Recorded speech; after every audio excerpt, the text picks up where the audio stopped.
Hi, thank you for joining us today. Today, I would like to introduce to you Joanna Owen. Joanna, Hello, thank you for joining us. you're welcome.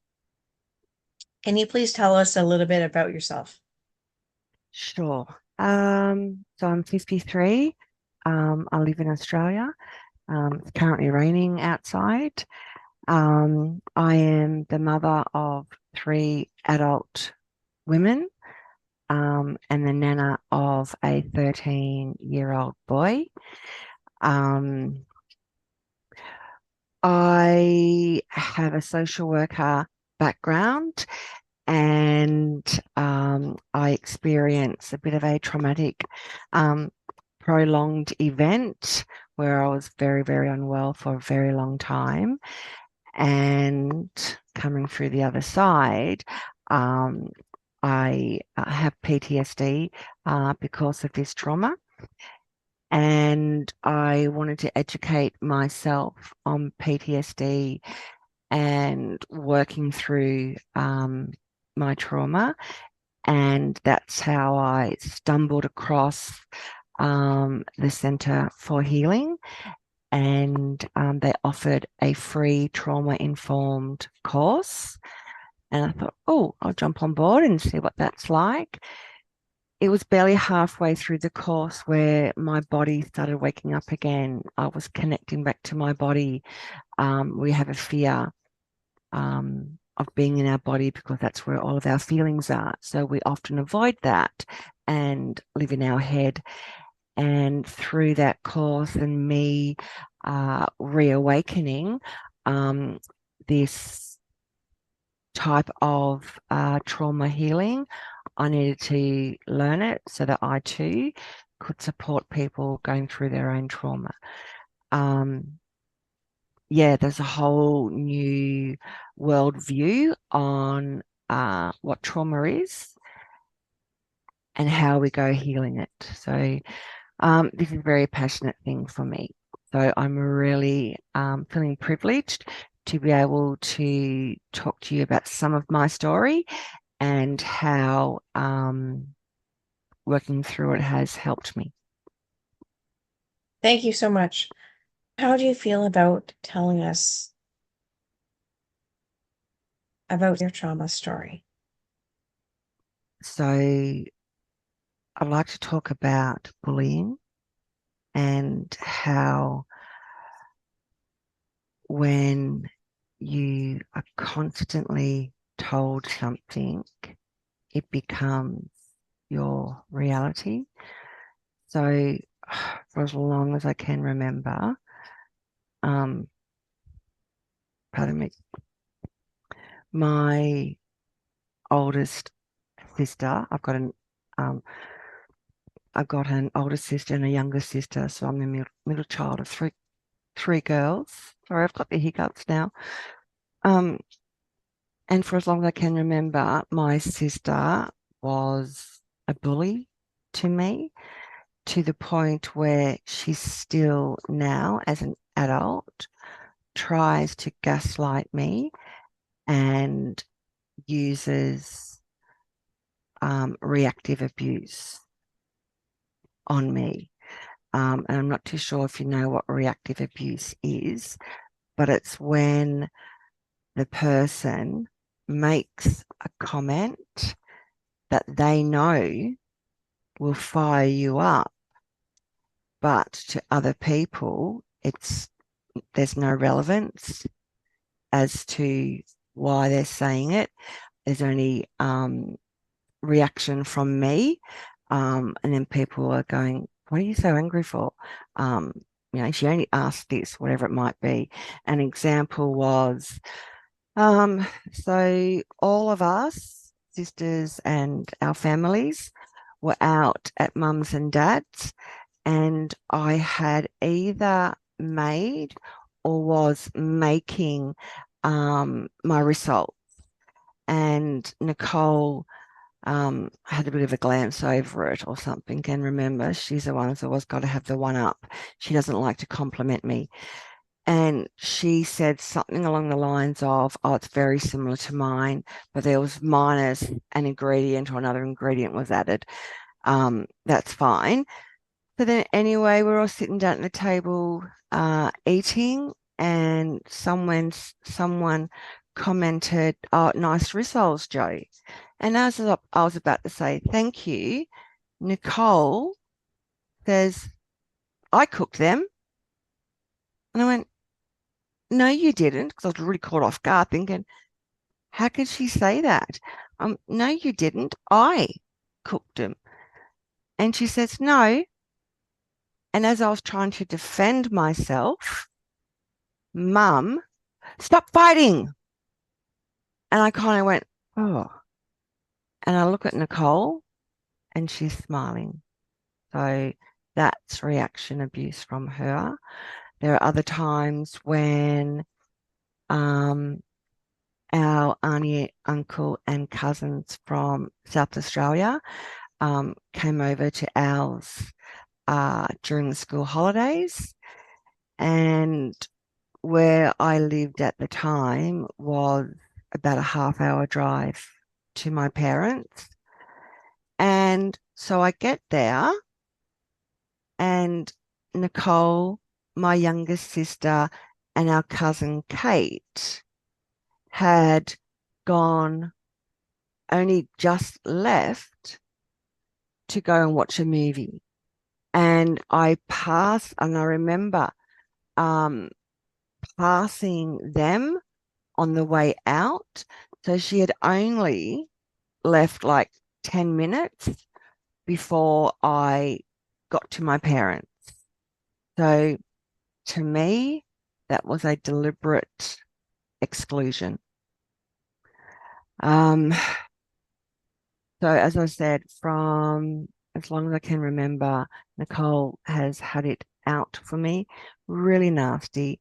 Um, Nicole being the oldest of the grandchildren on my mum's side, and Nicole, from what I perceived, had a very strong personality and um, sort of stood her ground. So it's like, all of our cousins looked up to Nicole, as it generally happens, in the family dynamics, because of being the oldest.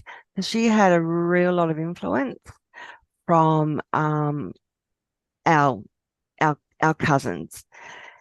Um, And as you're telling me this, how does it feel in your body? How yeah, does your there's a body change. feel? There's a change in my body. That happy, loved, peaceful feelings aren't there at the moment. They're not far away, but they're not there. Um, yeah, it's very different. I'm just trying to remember what the story was that I was telling you.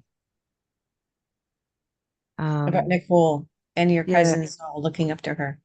yeah, yes, that's right. And me being the second daughter, the younger child, I should say, I actually looked up to her too. And I never knew what I was doing wrong to make her treat me the way she did. She encouraged the cousins to make fun of her. She even wrote a song about me and played it to our cousins, who all laughed and thought it was so funny because she was learning to play the guitar. And I remember it word for word, and I doubt she'd even remember the first sentence of the song. And it goes, there was a girl named Joanna. Her nickname was Goanna. Then one day she started talking a lot, and everyone called her Renamouth. So that was, I think I missed the line.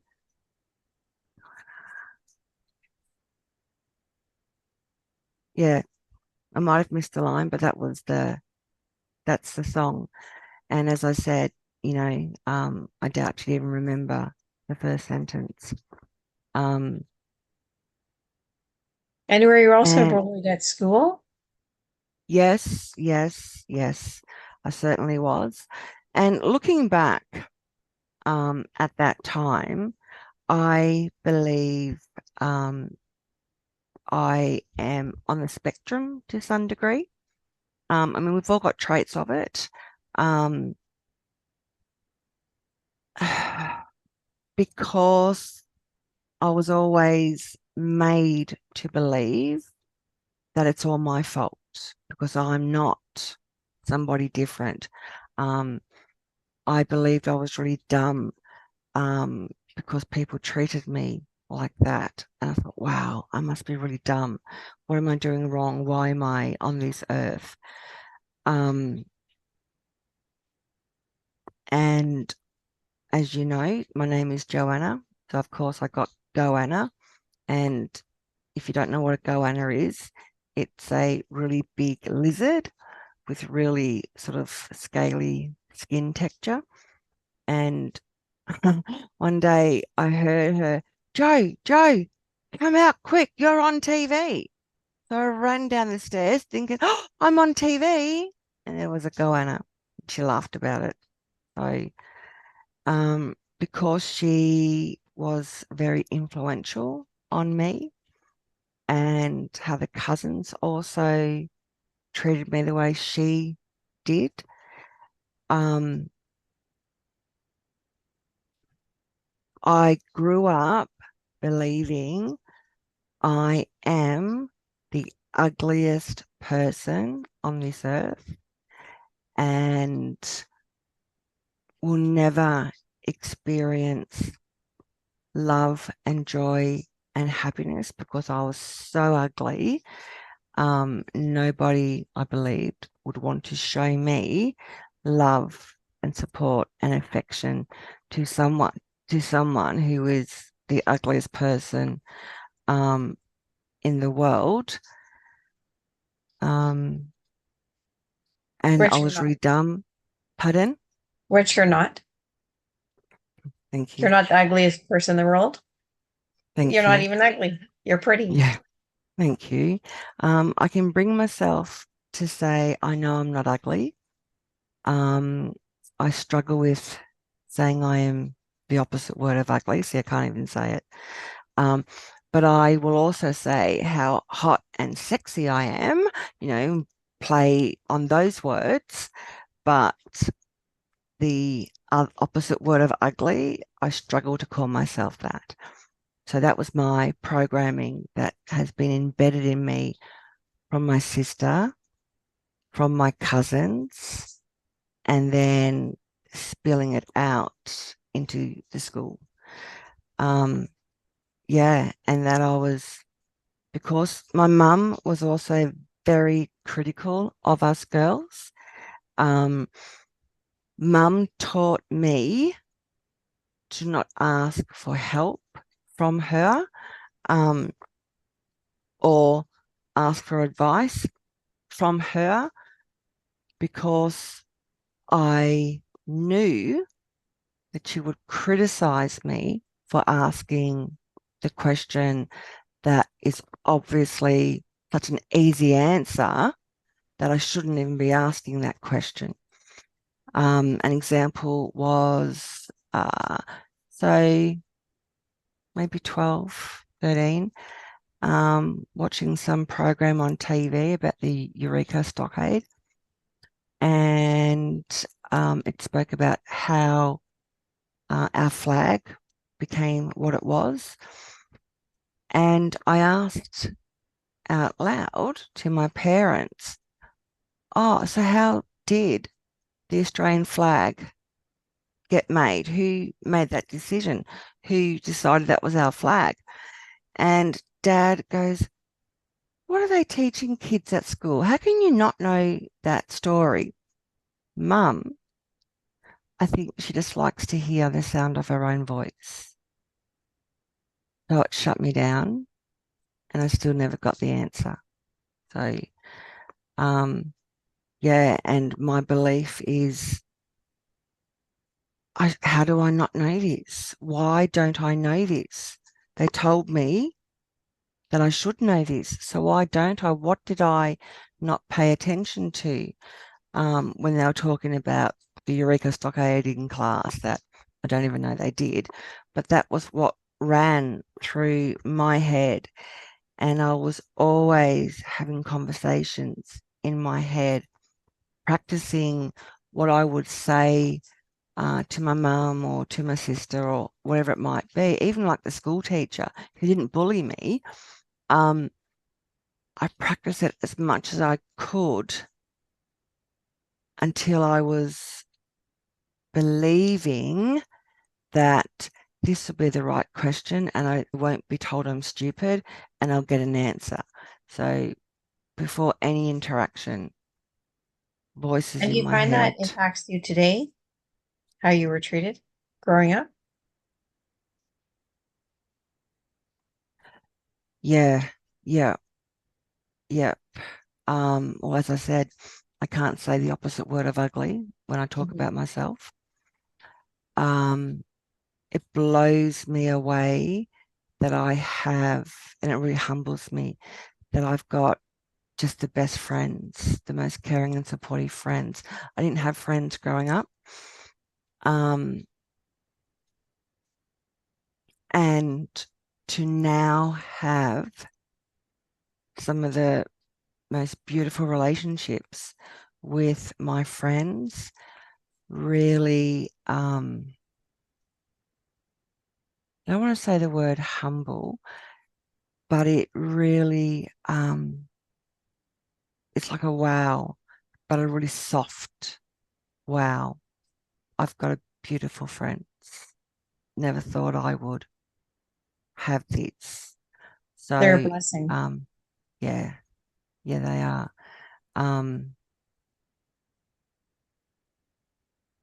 yeah, they get me, they support me, they don't make me feel dumb or that I'm bothering them. We caught, Mum and I caught a coach from where we live, which was the top of our state of New South Wales, down to Sydney, which is about maybe an 8-hour drive on the coach. And the passengers behind me, there were two ladies. And I think they asked a question. So I gave them the information of what they asked, being probably 8 or 9 or 10. And Mum tugged at me, my top or whatever, and she goes, "Stop annoying them." And I thought, what am I doing wrong again? What am I supposed to be doing? They asked me a question or they made a comment. Why don't I know the right way to respond to that? So yeah, that was so very, very big impact that is still filtered into my daily living. And being treated the way you were treated, how has that impacted your nervous system? Oh, um, I look reflecting back, um, was in hypervigilance almost all of the time. Um, when I knew the cousins and families were coming to our house, because we were the family that was always visited by mum's sisters, because we're kind of in the middle. Um, and every single time the holidays were coming up and I knew that they will be over, it really gave me a sense of dread. Like, what are they going to do now to me? What are they going to point out and what are they going to find? And what are they going to have me believe about myself? So I was always very wary. I was also hopeful that this time it'll be different. This time they'll want to be with me. They will include me. They want to get along. But no, that didn't happen. Um, oh, like the impact on the nervous system. Um, if we knew now, um, all about trauma and impacting the nervous system, I would have saved myself a lot of heartbreak and hurt and attachment. So always in hypervigilance, always a little bit too much. So that was my belief. I'm being too much. I'm not being good enough. What did I do wrong to be treated like this? Where can I go and fix it? You know, this is all of my fault. So, Which it was not. Yeah, yep. Can't remember the point of what I was going to say. But yep. Yeah, still to this day, it's very, very quick to react, my nervous system, but I now have the skills, life experience to work through it so it doesn't, I don't carry it on. I stop it down. And have you found that embodied processing has made an impact? Yes. So, resourcing in finding my safe place has been amazing, so that when you got to go to those memories that we have suppressed for years and years and years that aren't going anywhere but need addressing, yeah, I can do it a lot easier, and I don't let it have the power that it used to have on me. So resourcing into safety. So I have the child in me has been healed, and I was with a practitioner, I don't know, half a dozen um, sessions, but he's also a mutual friend, so we can just chat. We don't always do sessions, but I did say to him, "Yes, right now that the inner child is healed, let's move on to the teenager." And I went, "Nope, nope, shut that down. Not happening.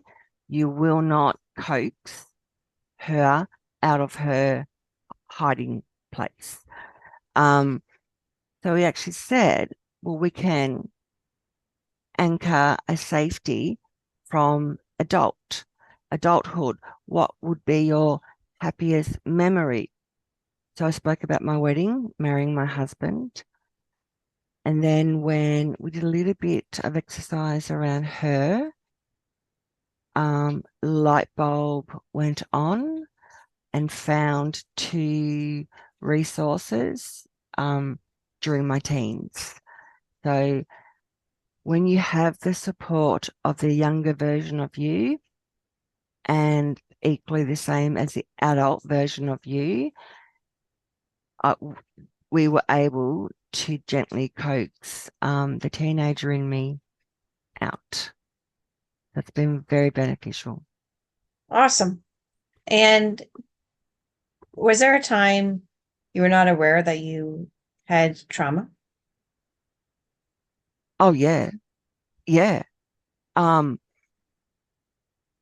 I had no awareness because trauma is war or um, sexual abuse, um, domestic violence.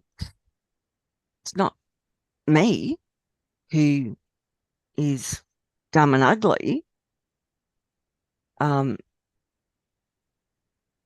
that's not trauma. That's just who I am. That was my belief. And when did you realize that you had been traumatized?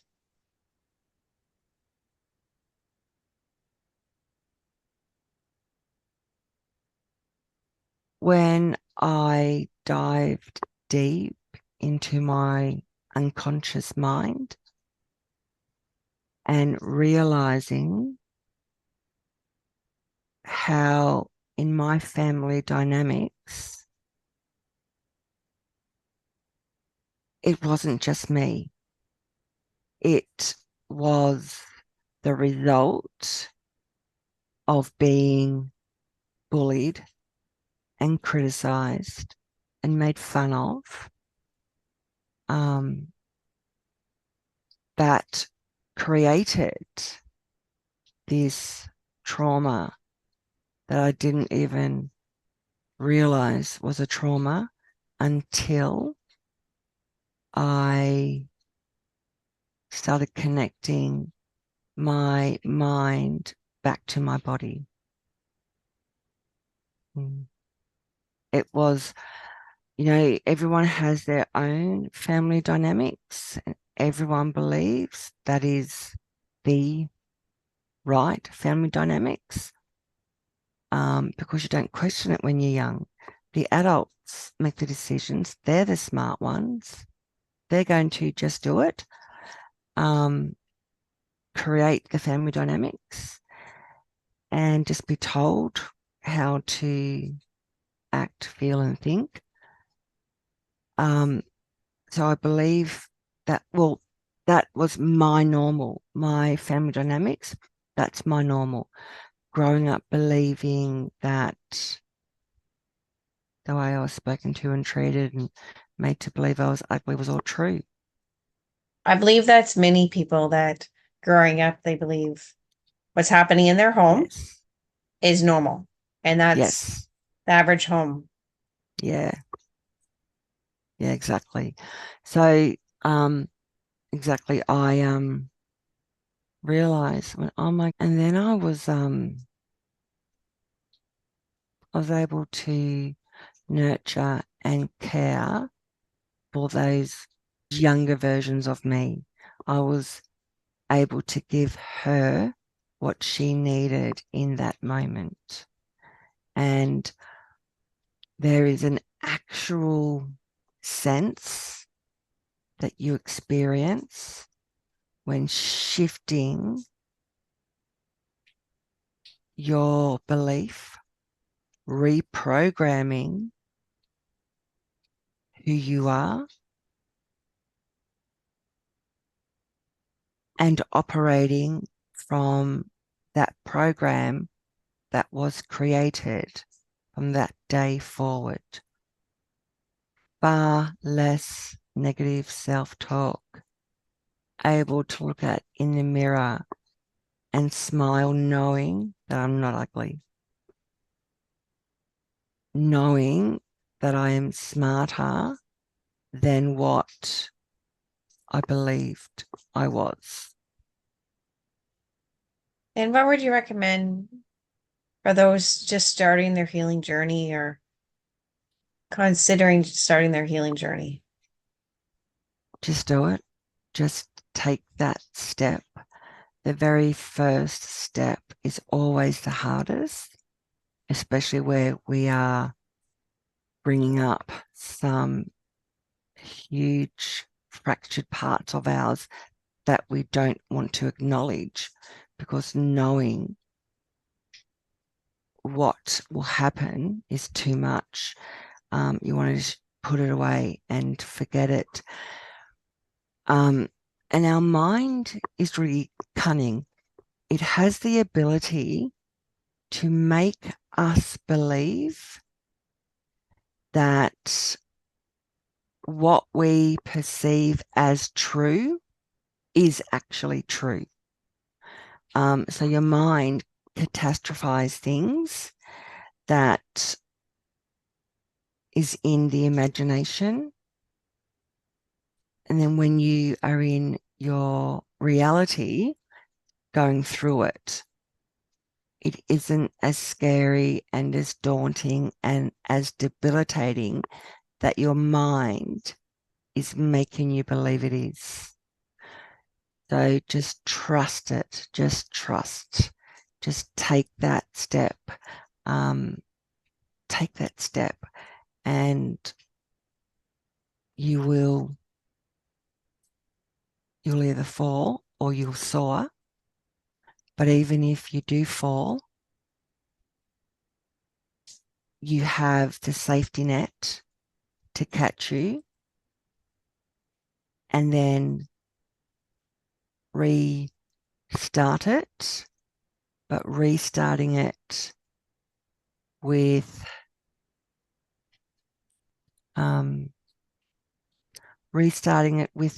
experience, knowing we jumped, we fell, but we were caught.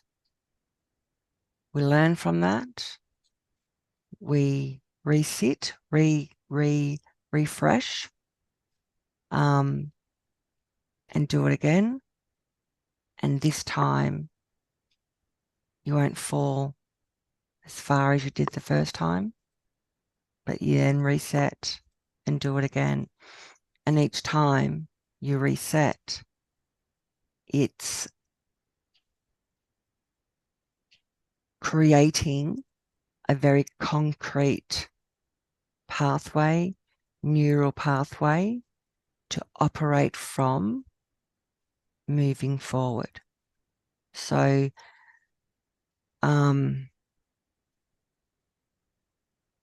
yeah, it's important that we do fail at times, because when we fail, we see what we should have done.